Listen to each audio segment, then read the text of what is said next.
Good afternoon, everyone, and welcome to Fridays with Keenan's Cutting Edge, where we discuss all things edge. My name is Jenna Labor, and I will be your host as we explore the dynamic world of Don Keenan's trial philosophy, the cutting edge. Those of you joining us live this afternoon are receiving early bird access to this episode. You have the opportunity to ask questions and interact with our speaker. If you have a question, please type it into the comments section and we will be sure to address it.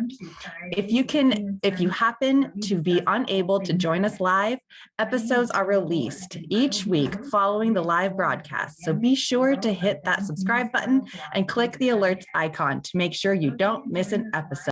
I understand that last week we had a bit of a technical glitch. So for those of you who don't know, I own my own law firm with a friend of mine, Young Ji Hong. Check out the episode I did with her on finding your voice. But since I am a real practicing lawyer, in addition to doing these podcasts, sometimes my day job conflicts. The last week was one of those times. And normally you would not have any idea because of how awesome my tech team is. But our speaker didn't show up. So while the show may go on without the host being live, it cannot go on without the speaker. And that's what happened. So we're still new, we're still learning, and we appreciate you bearing with us as we work out these kinks. So I hope everyone had a wonderful Thanksgiving. I sure did. In fact, I'm still at my parents' house. You can see my background's a little bit different today. And in fact, I think we had some overview from my dad watching the podcast. So this is just so exciting and really super live today. So I hope everyone had a wonderful holiday. And today we have David Marcarian, who is with us to share about something he developed that is a personal injury lawyer's dream and an insurance company's nightmare, a tool that objectively measures soft tissue complaints. Now, MyoVision has been around for quite some time, but I know I haven't heard a whole lot about it, and maybe you haven't either.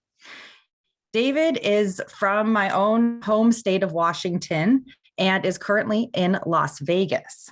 We will put a link to his website as well as his contact information in the description below so that you guys are able to contact him with any questions after this episode. But don't forget, you can ask questions during the episode as well. Now, Papa Don utilized this groundbreaking technology in his own case against Hilton hotels, and I am thrilled to learn more about it and see how I can use it in my own cases. So David, tell us about MyoVision. No, you can't make me. No, just kidding. So first of all, welcome everyone. And Papa Don, I miss you. I enjoyed our time together so much. You're such a great guy. I wanted to tell you how much I appreciate that. So I'm going to do the little share screen thing and let's get started. So you're waving in the air. Okay. So what I'm talking about here, yes, MyoVision has been around for a long time. And the reason that you don't know about it is essentially insurers have done a phenomenal job marketing that there is no validity to this. And that was erased in Florida. It was major Supreme Court when I was in the state of Florida, which I'll go over. But the concept here is, and it's been so difficult for people to understand, and is that it's time right now for a paradigm shift in evaluation of spinal health and specifically soft tissue injury. And what the DynaROM, MyoVision DynaROM does differently is you'll see, and it makes so much sense, but it's been confusing. So I'll go over my background a little bit. So I was trained at NASA and just found out last year that my research study on muscle fatigue in pilots led to a redesign of the F-16 hand control. They never tell you this stuff, but one of the pilots told me himself that it was right after '89 they actually put motion in the F-16 hand controller because the muscle fatigue was a serious problem. And when I was 26, everyone laughed at me saying, yeah, right, you're going to win this, on late night TV, you win this grant, blah, blah, blah. They give out 2 of them a year. At the time, I actually won when I was at NASA. I wrote a I was at IBM's Human Factors Visual Performance Lab at the time, and I wrote a grant proposal, and the NIH funded it. It was actually $500,000. My part was $450,000, and that was to design and build this. And so that grant was a really big deal. I have patents on all this stuff. I lecture all over the place. I teach now. The medical school, University of Buffalo Med School, has integrated this into every single case now, and you'll see why. And as an expert witness, I'm now at 56 wins, 0 losses, meaning that whether it's settled or not, there's tons more, but they have all been in favor of the plaintiff due to the fact the device is totally objective, and it actually finally shows objective data, which leads to a completely different outcome. And you'll see one of the cases that was beyond ridiculous. This really made it a big deal in Washington. So when you're looking at range of motion, you'll see the MyoVision is considered the gold standard in the range of motion assessment book by the AMA. So that was a really big deal that they decided to do it. But it was 12 years of utilizing this, where John Gerhardt, the author of this, realized, oh my God, this is so much more sensitive than range of motion. And the lawyers do not realize when they order MRIs and they order all these tests and they do range of motion, that and insurers are laughing. They're handing this data that proves there's nothing wrong with the patient. And the reason with range of motion is that you'll take, as an example, a yoga instructor. Is their range of motion going to be really excessive to begin? So she's in a rear end motor vehicle collision and she's able to, she touched her toes before, now she can almost touch her toes. So range of motion, about 60% of the cases is normal when it's actually not. And what we did was and I patented this, I added muscle guarding to it. So we use, though, for if you want to use range of motion on your own, if you're stuck, if you're in the old paradigm, we do have a very cool range of motion device. These are some videos, but you can go to dynarom.com or myovision.com, both of those, and you'll see this, the information on it. So, and you can download the case in Florida, where I beat all the insurance companies. The key is mobility. So when you go back here, why is my mouse doing this? So it's just taken off on its own. Okay. So what's the what the latest mobility is the key, right? I mean, if you could do a functional measure, you'd be way better off than laying down doing an MRI, CT, and the med school was just blown away by this. They're going, why can't we see this in our normal tests? Well, they're all endpoint values. They're all laying down. They're all static. And what I do is a motion test. So the latest research is showing you that MRI doesn't have sensitivity to back pain. And so they're basing surgeries on it, but the study showed that it really doesn't work that well. And so it shows normal so often where the DynaROM is abnormal. And I'll show you a case study where I have one of the cases we did. So the basic physiological principle, you think about it, it's so ridiculously simple. And it's so funny how I explain to people, lawyers that are not sure about it, most of them get it right away, but the doctors don't, but the lawyers get it right away. But the Walmart greeter, the jury, they always understand it. It's called tabula rasa. They have no preconceived notions. So they look at it, and the lawyers are always, the lawyer in this case I'm going to show you was blown away by it. When he saw the jury respond, he had actually called an attorney who is his close friend, two of them, and I was there. They didn't realize it was speakerphone, and he said the attorneys, two of them said the exact same thing. He said, "Should I use Marcarian in this case?" And they said it's like taking a tank to a knife fight. And the reason is not me; it's the tool. And you go up against the way it's always worked. The experts' opinion. I am a UCLA professor, and I go, I'm just nobody. I focus on data. So I actually ended up on Law and Order, You the Jury, the TV show. I don't know if it's going to air or not, but muscle guarding. Remember, when you does it hurt to stand there or when you go to pick something up. When you bend, that's where you see most people blow discs. That's where people end up with soft tissue injury is in motion as a result of a car accident. But it really comes out, and you can elicit it because muscle guarding. Remember this. This is my quote for the universe. Muscle guarding is the body's natural defense mechanism to pain and spinal dysfunction in motion. DynaROM is functional. MRI, CT, and ROM are not functional measures. Pain is elicited by laying down. Is it elicited by laying down or during bending? We know already.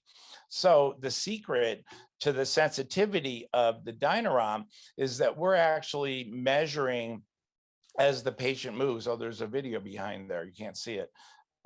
We measure as the patient moves, and you can see that there's muscle activity fires, even though they can bend fine. And that's why it's so good. So, and one of the phenomena that has been, when I did grand rounds at NYU Langone Medical Center, all the electrophysiologists, all the physiatrists, all the medical doctors, there were 250, whatever. Anyways, they just were like, wait a minute, how do we not learn this in school? Why is this not taught? And again, the insurers make you focus on other things, the classes do, but this has been around since the beginning of time. It was established in 1958.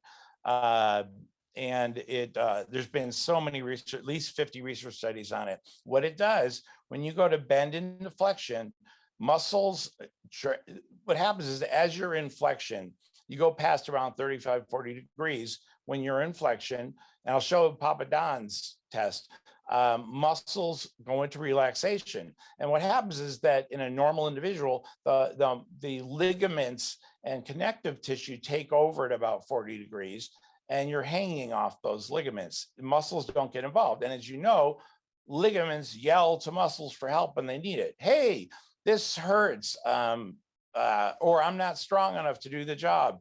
Jump in, please help us. So this flex vision, if you look at the right graph here, what you're seeing, I can explain the test here.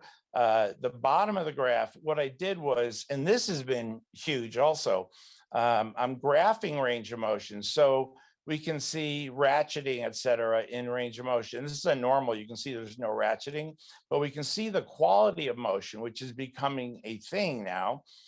Since I did this, you can still get the endpoint range of motion. So your traditional side is met. And you can see at the top, we're seeing the person standing, bending forward. The left line is blue, the right line is red. And as they bend into flexion, muscles shut off. This, of course, over on the right here, the muscles fire to bring you back up to neutral very naturally, normally. So this is normal. It's a class 2 diagnostic device. Patented. It says specifically in the patent for evaluating soft tissue injury, which I was shocked by. And that patent's, I think 3 years ago, they patented it. So I did. How's it work? We're just using EK. Well, and it drives me crazy. One of the defense experts' rebuttals to me was, there's no way it uses EKG technology. I design EKGs. It's like, it's exactly the same technology. It's just significantly more sensitive. When we're measuring the muscles of the body, the heart generates a lot of activity, tremendous activity. So you're seeing muscles firing in the millivolt range. With the low back muscles or any of the rest of the muscles, they're tiny. And so we're looking at the microvolt range. So the MyoVision and DynaROM are significantly more sensitive than the EKG. It's a much more difficult device to make, but it's the same technology. Now I do this in the courtroom where I'll actually have the patient. This is one of I have a whole presentation I use in the courtroom, but I'll do this to show, this is the muscle activity and how sensitive it is. She makes a fist and you can see the muscles fire. And this gets the jury to completely understand this. This isn't my, if you saw my my court presentation, you find it really works really, really well. And thank God they allowed that now. Now, the other question that, you get these crazy experts that are paid a fortune to essentially make up. It's really sad to me. I don't know how you can live with yourself as a really well-known expert and who uses your background, your CV as your major tool.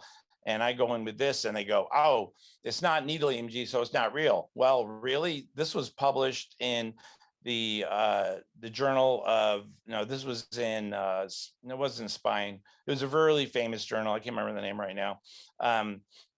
But they did both. You can see the top graph and the bottom. They did them simultaneously, and they concluded that all functional phases, everything in needle, was also shown in surface.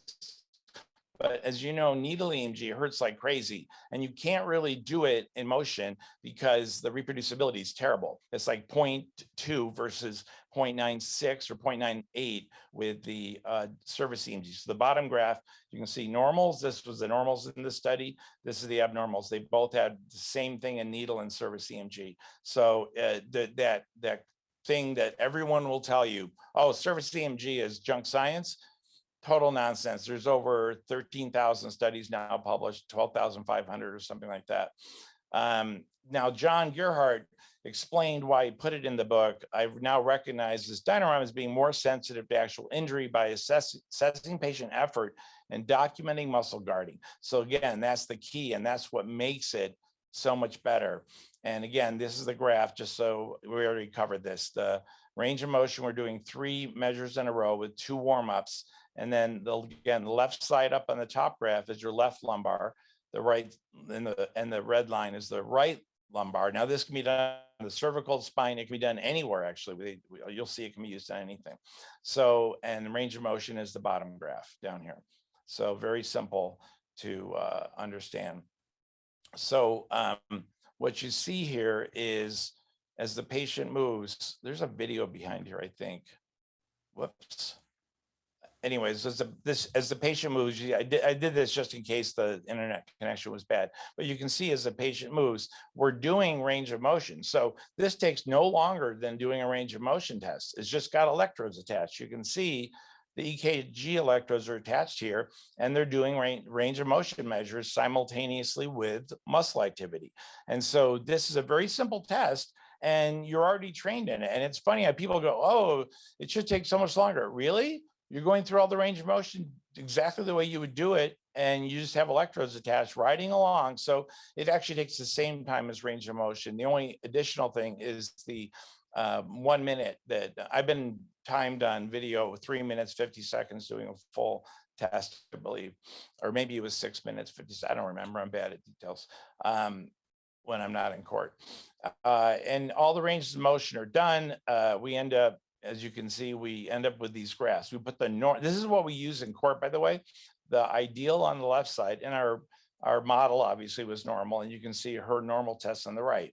So, and that showing the ideal, I break it into one of those segments. I don't show all 3 because it's confusing. One next to one, I chop this so it's only one piece shown compared to a normal. And this is what, and the reason that, again, the University of Buffalo put this in and made me a clinical instructor was they were using it, seeing how great it was. They could not understand how it works. So they had me now. I teach, all the students have to go through my class in the radiology department. So we published now 17 NIH case studies. And again, they use the DynaROM on every case study. And so here's the patent, blah, blah, blah, soft tissue injury diagnosis. This can be valuable when you're in the courtroom establishing not only admissibility, but the validity of the tool. The getting a patent was 9 years. So again, class 2. So this is the reason that you choose. Let me actually move this out of the way and you can see this. Hold on a second. Let me go right here and hold on. Let me just get this out of the way. And so you can actually see this. I'm going to, bring this up and this out of the way, and you'll see the video in the background. So, All right, let me go back to from current slide and share again. So we go back to share and this slide.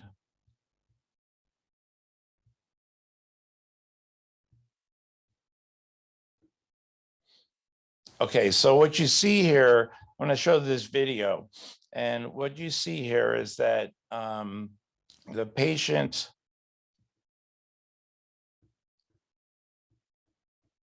Okay, so here you can see we're doing regular range of motion here. We're graphing it. You can see they bend forward, phenomenal range of motion. So what happened, the defense said, well, her range of motion is normal, end of story. No, we decided to do DynaROM where we attach electrodes. And when you see her bend into flexion, you see she has significant muscle guarding on the right side here, even though her range of motion was completely normal. And this led to a settlement of something like 240,000 from zero. I mean, they were offering zero.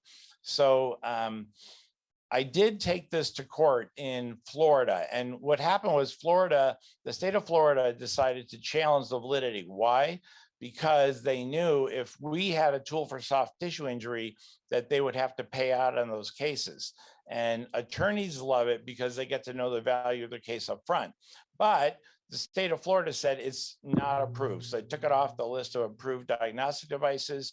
One of the, somebody, a chiropractor, actually filed a petition and asked everyone in the country, there's only like 5 experts on this, but everyone in the country to testify. Nobody would testify except for myself. So it's me and one attorney against the state of Florida. They were joined by all the insurance companies led by State Farm.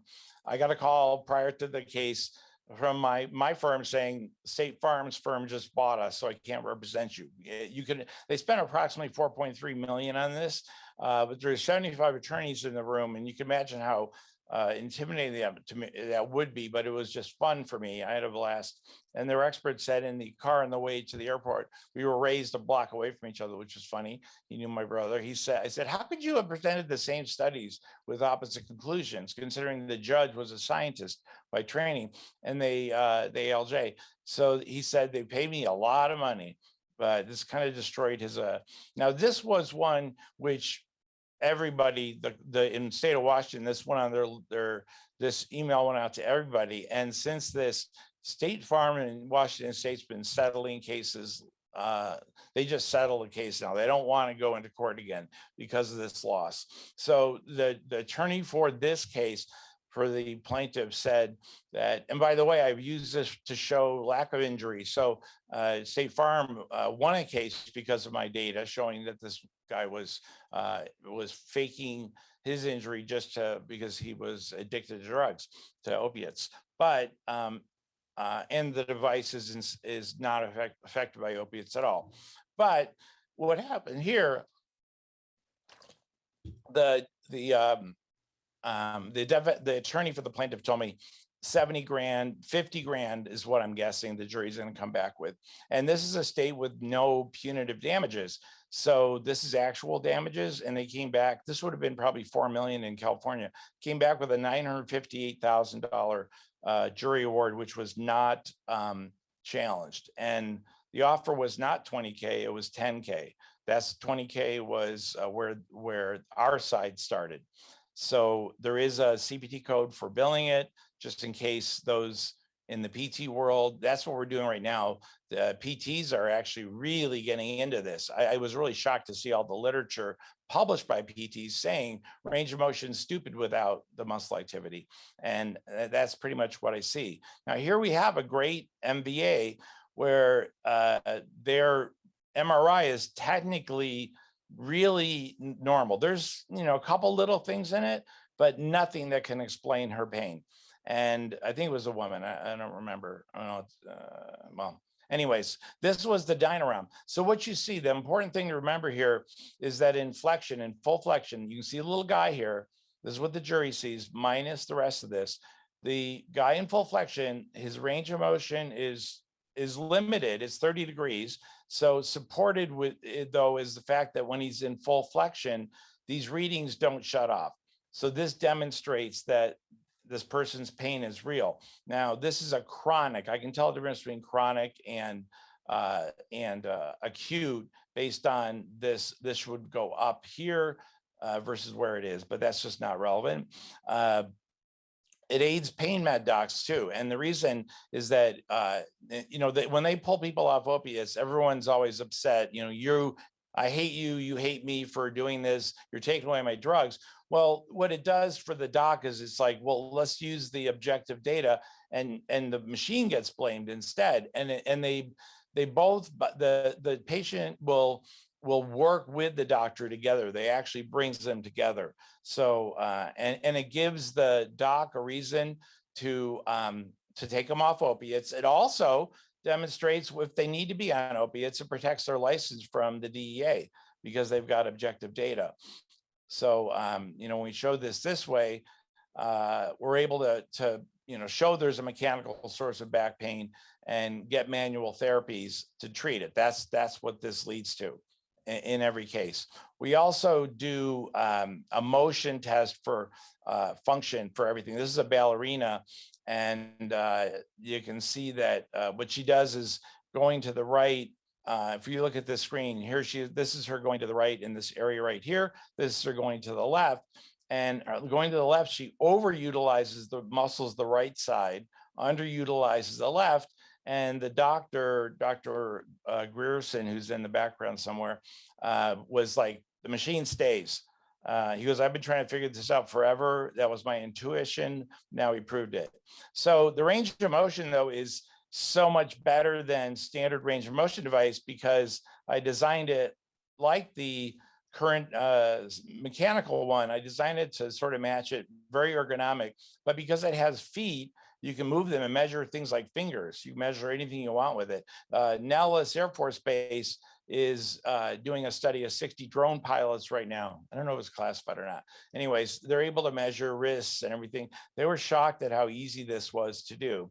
And the graphs are extremely easy to understand. We also show the graphs themselves. The byproduct of this, of using the tool, there's another byproduct, which is the big deal. One of the attorneys, Benedetti, when I did this test, she's like, every test was normal. And these were some really good docs that were saying, hey, I just can't find anything. This guy is claiming he's in pain. And his test was the one here on the right. And you can see that he had great range of motion. Actually, his was higher, 70 something. This is a different test, but it looks the same. See how the muscles are firing like crazy? That's muscle guarding. This is a lack of flexion relaxation. I said, but what she's like, you solved the problem. We're going to win this case. And I said, I want you to see something else. It's crucial to this because every one of these patients, every one of your clients feels like an imposter when they have this back pain because no one believes them. This guy, when we went into that, I go, watch his response, watch his shoulders, watch what he does. And this happens in 8 out of 10 cases. When I showed him this, he said first of all, his shoulders dropped. He started crying and he said, can I show this to my wife? And so the attorney was like, oh, wow, that's great. Because, it does reduce the stress on them as well. So cardiologist, this is the analogy one of the MDs I know made was that the cardiologist, you go into the ER with chest pain, you immediately get an EKG. When you have spine pain, you should be getting a DynaROM. So that's what this does. I also wanted to show you Papa Don's case. So can you see this? Yeah, the blue.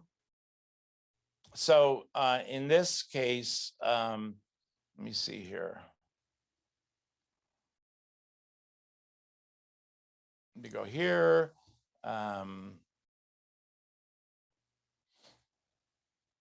Oops, let me get out of here and go back to the other one. Yeah, there we go. Let's take a second. And as this is like a 5-second thing, I'm going to show you how Papa Don's test turned out.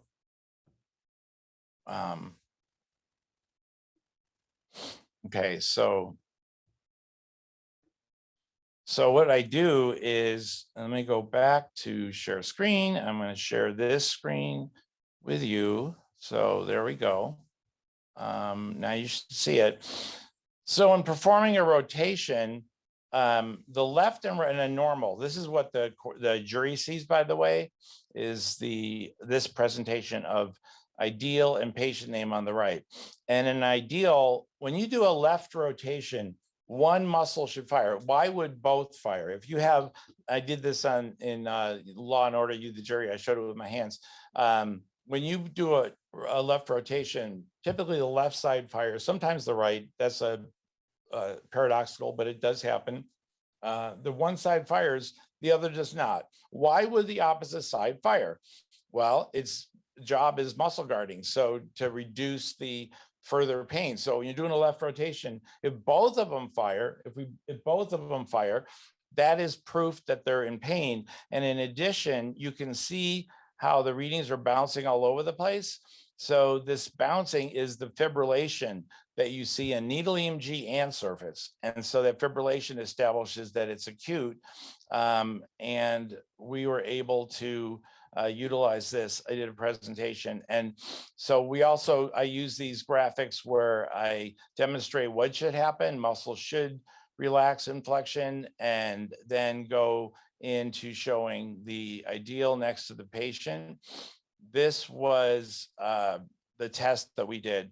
And you can see that his muscles are in full fire, they're firing fully and also at a high amplitude throughout the whole motion. And there's a lot of jitter in the signal, which is that fibrillation. So, and by the way, you need to know this, every case I've ever seen, and one of them in Arizona, sadly, I said, put me on the witness list because I know they're going to pull something, and you have to be prepared for it. Well, I have a document now, which you're all welcome to, and it literally is preparing for deposition. It has links to every single paper that I pull out and show, but they referenced this clinical utility paper.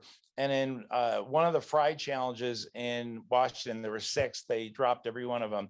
They said, well, the clinical utility paper said there's no validity to it. I hammered on this group, I can't remember their name, the American Academy of Electrodiagnostic Medicine. So they changed names. And I got this, luckily, thank God. It was retired. This paper doesn't exist, but lawyers are getting it all the time and using it. And I pleaded with the attorney, please use this if we go to court. This one settled, I think, for $220. It was a $0 case, all because of this. And they always say the ACA has a position paper. I wrote them one email and they pulled the position paper off. It says under review. So they're coming out with a positive. The other one is they reference old books. Croft does, the Croft guidelines. Croft does, he borrowed it. He's like, I want to see this for myself. He was saying there was no validity to it in his 2005 or 4 book. 2009, he published. So clearly we can see with the DynaROM now, we can see the difference between normal and abnormal necks.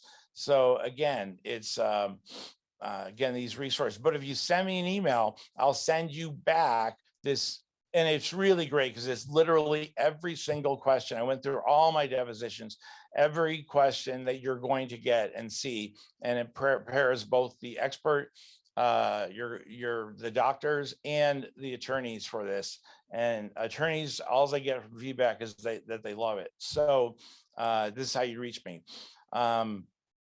So Jenna Labour, but with the French name, but is actually English.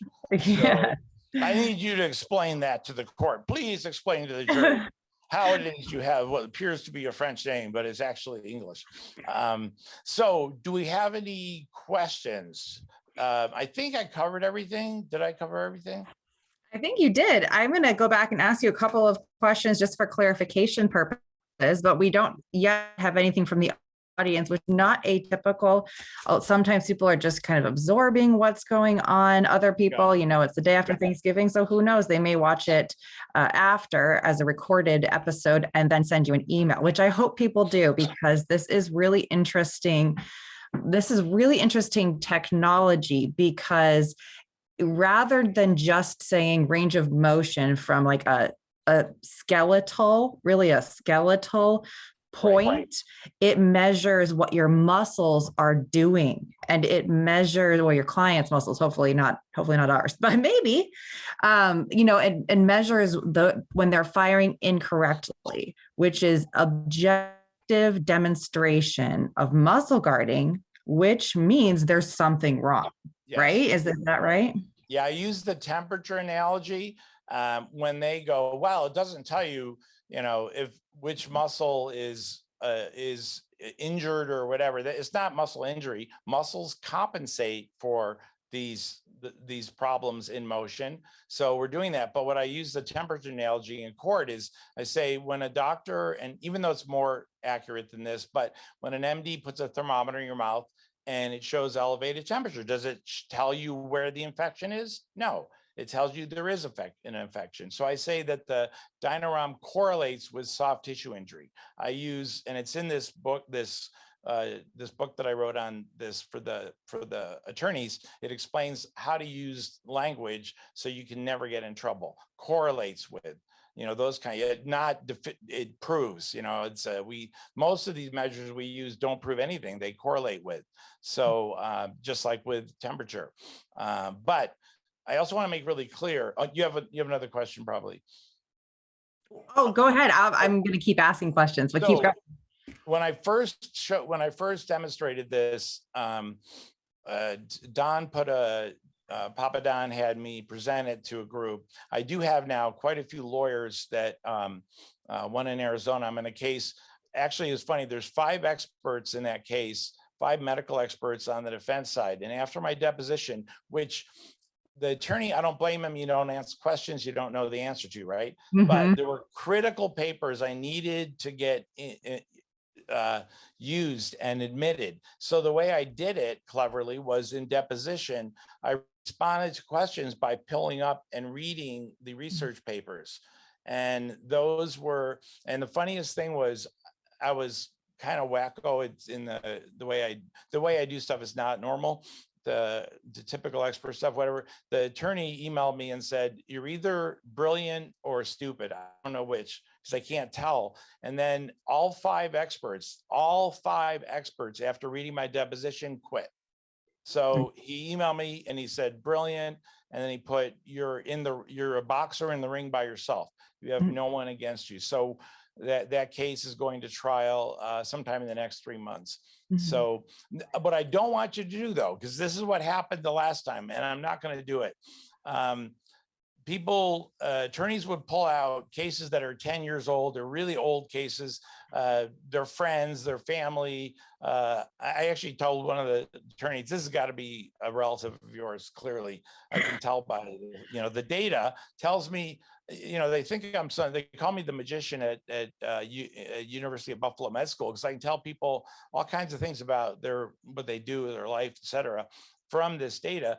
And people were starting to send me just really old, worthless cases trying to get the value up. Don't do it.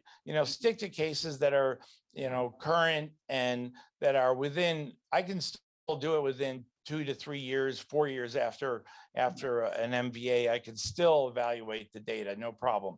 But if you're talking about really old cases, you're bringing back to life or whatever, don't do it. Also be aware, it is completely immune to opiates. So if the case we won, by the way, on Law and Order, You the Jury, our side won, and that guy was on full-blown fentanyl, and this is not affected. And the reason it's not affected, so this is a very interesting phenomena. What do opiates do? And there's actually a published study showing they injecting a painful substance into the body and measuring the muscle activity response. And it demonstrates that even when they're on opiates, which is what they did in the study, the pain response is still there. Why? Opiates affect you at the central nervous system, at the cerebral level. So it's the sensation of pain. It makes it so you don't feel it. You ask all these people that are on opiates, do you feel a pain? Absolutely. You care about it? No.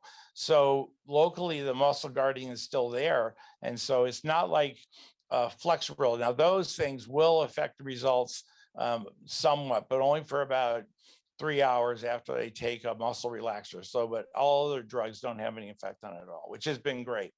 So. Okay. Okay, Yeah. that's really, really good to know. So then how, I guess my question is, what do we use this for? Aside from showing that there's objective muscle guarding, I mean, does the provider use it in diagnosis and treatment? Do we use it to advance getting our clients help for the pain that they have been experiencing, but nobody believes? What do we use it for? Precisely that. It's being used to track progress. Is being used. I actually have some slides up here showing in workers' comp, they're more and more adopting this now. In Washington State, they actually now always ask for this test, and it's slowly working its way into that. And what happens is that it helps, you know, figure out who to go to. And a brilliant doctor who's the head of the functional medicine at Cleveland Clinic Hospital said it best. He goes, we're going to do the DynaROM on every patient that comes in. And if they have a normal response, we're going to send them to a psychologist or a neurologist to see if there's a nerve pain. And if they have an abnormal test, they go to the chiropractor or PT for biomechanical traction and mobility. So treatments were based on that. So yes, it does help you pick out who to send to. The VA used it also to pick out who needed ablations. So they do the way they do it now. I mean, this is so insane. It's 2021. They inject into the patient something to block the pain into the nerve and say, rate your pain before and after. And they rate it and they go, it's like 10, and it drops to 4. So then they do an ablation. So we did 10 patients at the VA with this versus and the patient has a definite financial goal in mind. They get their disability goes up if they have an ablation. So it turned out that, and it matched the doc's intuition, but it turned out that 10 out of 10 of the patients claimed their pain dropped significantly. On this device, it was actually 6 out of 10. So there were 4 people that were faking. So it shows you both injury and lack of injury. This one patient that was great, she's actually on the DynaROM site, it was used to show that she actually was better at 9 months. So it tells the truth. And everybody, what really drives me nuts is, and you know this, that people have this image of PI attorneys being, you know, themselves unscrupulous or whatever. There's all kinds of words used. And the truth is, I know like at least 400 PI attorneys, and they all want the truth. There's nobody I haven't run into one PI attorney that was in any way unscrupulous, and they all wanted to know the truth, and it helped them focus. And like in Washington, the attorneys there that use this, they go to court with it because they know that they're going to settle. And State Farm now, it just had the highest settlement out of court because their last case, they actually tried it again. We went to court, and their expert, I just ran circles around him when he was amazing. He was trained. He was absolutely fantastic, but he made false claims. The day after, when I got to rebut him, I was up all night. There were like 10 attorneys there. I'm like, what are these guys doing here? And they said they were there to watch the crucifixion of, I'm not going to use the name of the expert, but they never used the expert again. But the crucial thing here was this was after the $900-something thousand case. They could not find a single medical doctor to actually testify on behalf of the defendant, State Farm. It was a chiropractor, and he did a great job, but I ripped into him so bad. I went through 12 of his complete 100%, I'm going to say lies, not untruths, lies. And we won that. But it would have been a lot higher if the plaintiff wasn't so, they did some stuff that I thought was really inappropriate. It said, we're religious, so therefore you should pay us more money. And it was not a good idea. It might work in some venues, you never know, but somewhere it will not. Maybe, but not there. It just was, Yeah. It was, I texted the attorney when I heard that on the way out the door. I said, your client just lost the case for you. So, but they didn't. We actually did settle it. But State Farm, the next case they had settled for the highest record amount in a soft tissue case in Washington State, because they did not want to go through the embarrassment of having the same thing happen again. So that's about all. And so, yeah, you can take with your attorneys have been fun. A group here, the biggest law firm here in Nevada, they had me test one of the guys who could barely walk. Oh, he's in so much pain. He was an attorney and he was really hurting. And I did the test on him and it was completely normal. And I just go, sorry, you made this up. And he goes, okay, we'll be using it, because he was completely fine. Oh, okay. And he was testing you essentially, and yes, okay. One guy went further. He hired someone from the Actors Guild that was like 300 pounds, couldn't tie his shoes, and did the same thing. Brought him in, and there were two people we tested. One was actually the real patient, and one was this guy who was, and I was sweating bullets because he looked like he was in so much pain, and he was just an actor. And I said, look, he's normal. She has got a completely, and she looked completely normal because the range of motion was so good, and she was in such great shape, which is one of the things that happens. You got a patient. This is where it can be really, patient's in great shape, looks really great. This is amazing how it can help that. You can see the woman that's on the DynaROM site that, you know, she was perceived by everybody as being normal because she looked normal and she had a very high pain tolerance. Is there any? So it helps with all of these soft tissue cases. So. So I think one of the biggest challenges we have as plaintiffs lawyers, as I know you understand, is how to explain to a jury these invisible injuries, right? It's not a missing limb. It's not a scar. It's not a broken arm in a sling. And, you know, a lot of that translates into brain injury, right? There's somebody. Yep. Certainly you can have severe brain damage where there's somebody can no longer speak or feed themselves, that kind of thing. But then there's also the level of, I am not myself anymore. Is there any way that this technology could eventually move to measuring that kind of invisible injury? That's what we do. It's called, I mean, essentially, some of the people have said this is demonstrating or selling the invisible. I mean, this presents the invisible. And that case with the 900 something thousand, that was a person who we extrapolated out how this is going to affect his life. He could only work like maybe 10 hours a week. And that's why the amount was so high. And so, yes, it can be used, and it does correlate with brain injury as well. You know, we have actually one of the cases, we're very lucky.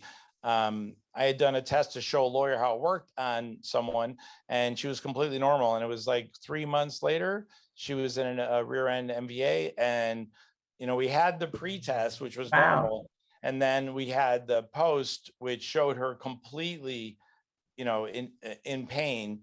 We also, some of the insurers, we have multiple, you know, you have these cases where people get three accidents in 4 months. They get not accidents, collisions.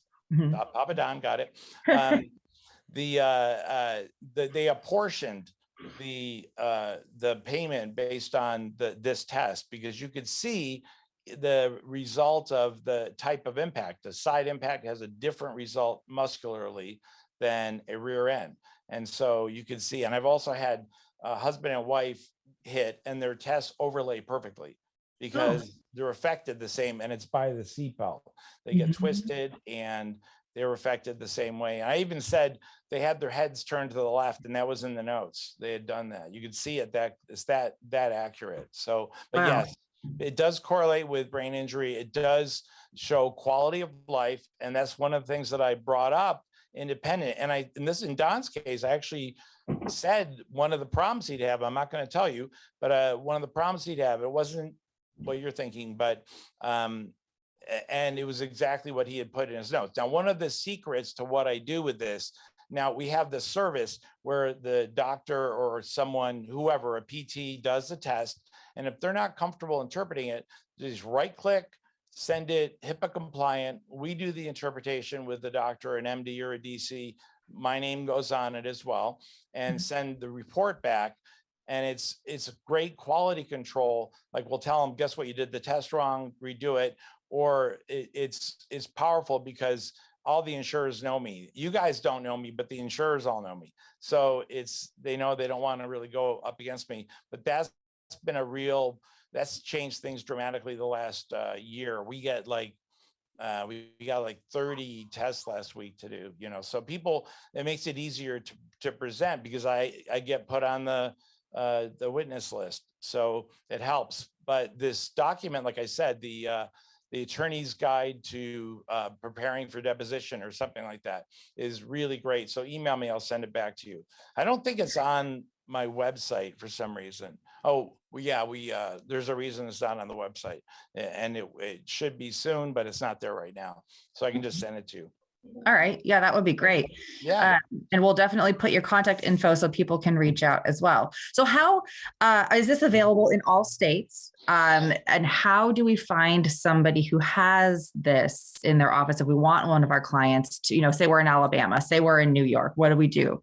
Yeah. So what you do is if you go to MyoVision.com under DynaROM or DynaROM.com, you can actually say schedule an exam, and it will find it'll show you the nearest guy, nearest person, not guy, but nearest PTMD, DC or whatever, who has a system.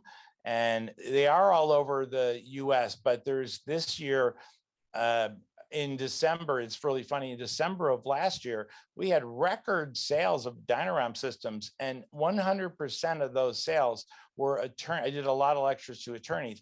Were attorneys telling doctors you need to have this, and that's it. So they totally they want to work with attorneys. So this gives them that opportunity, and it drives them, the patient to the proper treatment too, instead of drugs. When you see a muscular problem, it drives them to PT or a chiropractor for, working on mobility, et cetera. And you can see over time the changes that occur, and they correlate completely with their subjective, objective reports that they do too. So so that's how you find them. We will find there are more people that have them than show up in there. We have a doctor locator, but it's not as accurate as if you try to schedule exam. We'll actually find someone because somehow they've moved around a lot and their addresses are not right. But there is a doctor locator, and you can do that first. And some of them are accurate, some of them are not. So that's why scheduling an exam will find the right person. Okay. All right. So when should we use these in our cases? Like, what are some good markers that you've noticed signify to get this done? And is it costly? Yeah. So what I recommend that you do is do it every single day from the time someone's born. No, I'm just kidding. Then you've got a really good set of data, right? That'd be awesome. Yes, and I end up with a new yacht. No, what I recommend. So there is an argument that the defense makes that they don't. It's really rare that anyone even knows this, but with needle EMGs, they always wait 4 to 6 weeks after a MBC because the muscles naturally go crazy after an MBC. So the needle EMG will appear so crazy abnormal, you kind of want to wait for it to settle down. So that is even though I recommend you do the test immediately because you want that data. So I look at it like do it immediately, do it again at 6 weeks. And then some people, there's 2 schools of thought. Some do it we have a guide on this. Some people do it every 6 weeks to see if the patients really improved a lot, if their treatment's working well. The majority do it 3 times. They do it at the beginning, they do it in the middle, or at that 6-week period. Most of the time that they see people, they're way beyond, they're beyond 6 weeks, beyond 4 weeks from the accident, the collision. So it usually is one like 6 weeks after, and then one that follows is and you can determine whether or not they need further treatment or refer to somebody else if you're not being effective. So a lot of the docs have bought this to either show this to attorneys or to patients what's going on with their bodies. And the feedback we've gotten is it's made them better doctors. In the chiropractic arena, they were doing some crazy upper cervical technique that wasn't really affecting the body, and they changed to manual adjusting, and it helped. In the PT world, they would get more aggressive with the mobility therapy they're doing. And so it's had that kind of effect where the doctors tell me it's made me a much better doctor, because that feedback tells me, because, everybody, when you're a hammer, everything looks like a nail. And if they have this belief system, like, especially in chiropractic, there's so many that believe just adjust the upper, the upper neck only. And it is wonderful for some people, but it's not. The key is that when I was at NASA, we always said the individual differences are the norm. So that's the key, is everyone is different. This helps to establish what their norm is, helps to establish, what to do with them. And there is never the same treatment for all patients. And most people do this exact same thing on everybody. And the other thing is that in the PT world, there are a lot of them are doctors that they don't realize, or they haven't realized in the past, that they don't need a referral from an MD. And so what this has done for the PTs, and I could show you all this literature published by them, it's really been surprising, but what it does is that if you can show objective data, they're given 12 visits. This typically 12 visits, boom, you're done. Well, if you show objective data to the insurer, and they in Hawaii, they require range of motion.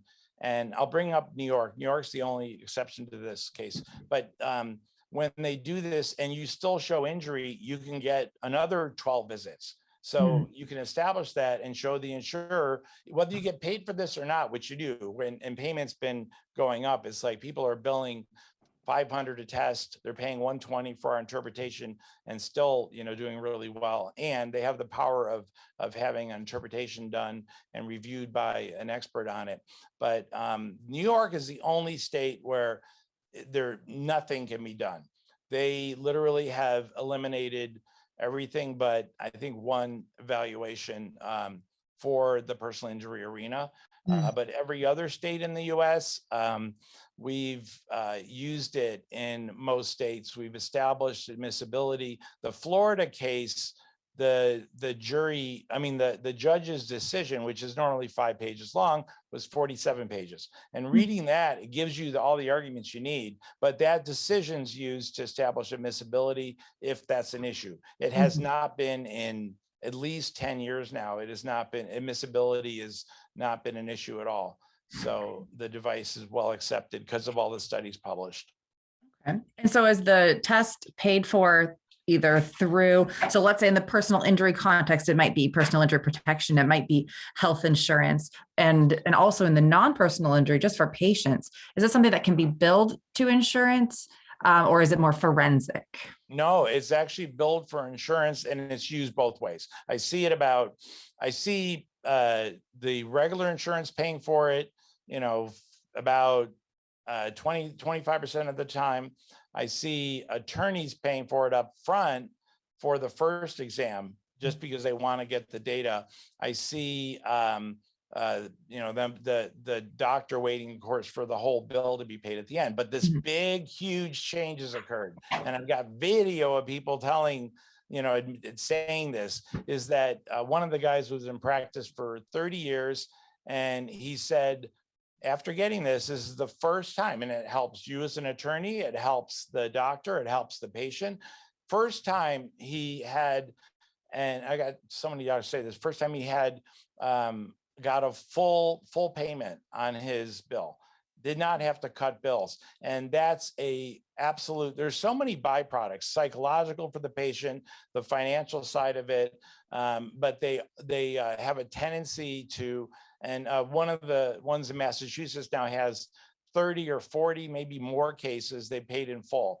And so he's never, and that happens in, he said that was happening in 100% of the cases. They were asked to cut their bills.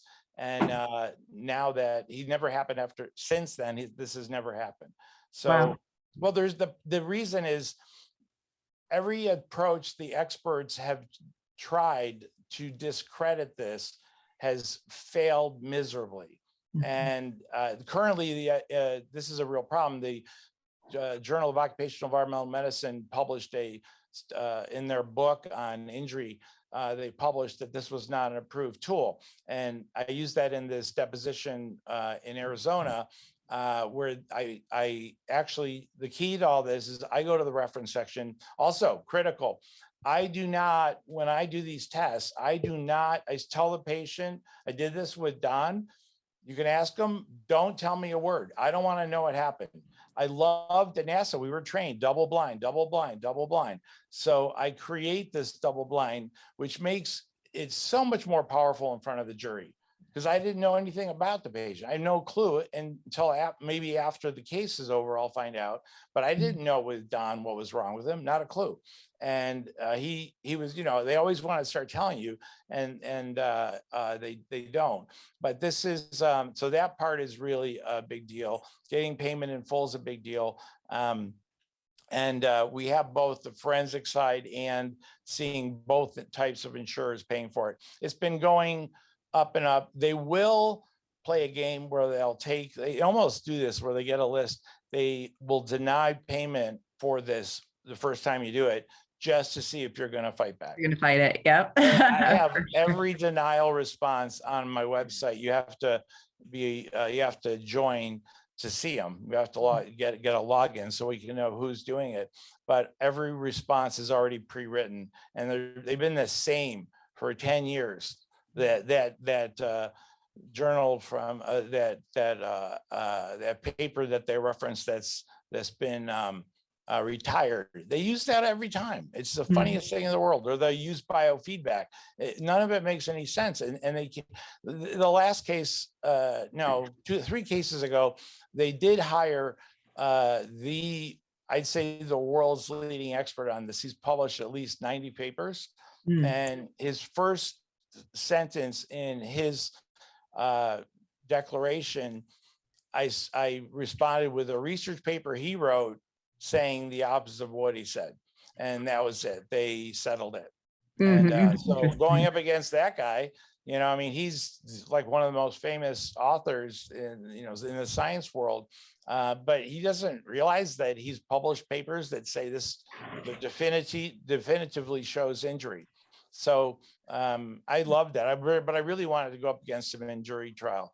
But they that's too bad. I know, it would be like it's like boxing Mike Tyson or something and winning. Yeah. All right, we kind of got to wrap up, but I have one more question because I want to make sure we're getting since today is a holiday sort of episode, I want to make sure I'm addressing everything that people might be thinking about. So finally, as far as testimony, does the provider who does the test testify about it, or do you, as the creator of the technology, have to testify in each case? I don't have to testify, but I do testify. And oftentimes I have it in my fee schedule that I have the right to not charge for it. And in the $900-something thousand case, the way that I dealt with the defense attorney just jumped all over that and said, how is it you're not charging for this? So I didn't charge a penny.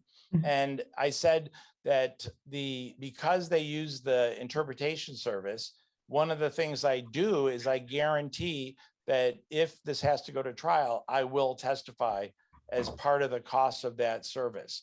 And so that's how that worked. And it was like, that's been, the attorneys going, how are we you got to charge. I've had a lot of attorneys pay me afterwards just because they wanted to. I got an email from Mike Maxwell saying, Mike. Mike, yeah. He was great. He sent me an email because this patient literally had no experts on her side. None. I was the only one that did anything. She was the worst, so non-compliant. And again, this helps with compliance as well. because, they want to like change the results, but she was not compliant, didn't go to anybody. And he wrote me, he's like, you just killed it. And our $200,000, jury award would have been zero, because she had no one. And so from what I know, and so Mike goes, I'm going to send you money anyway. So that was sweet of him. yeah, he's just the greatest guy. You know him, huh? Really great. Yeah. Oh, yeah. We talk with him quite a bit. And anybody in the Washington area who has questions, we've been talking to him quite a bit on medical malpractice lately. But he also spoke. He was the co-chair with my partner Young G on the brain injury seminar that we did out here. So he's an edge person as well. Been to many of the colleges. So anybody I didn't know that. That's great. So yeah, he's the most fun to work with because he's so adaptable, as you know, like it's fun he's completely disorganized, but like the way I met him was, this is interesting to show how brilliant he is.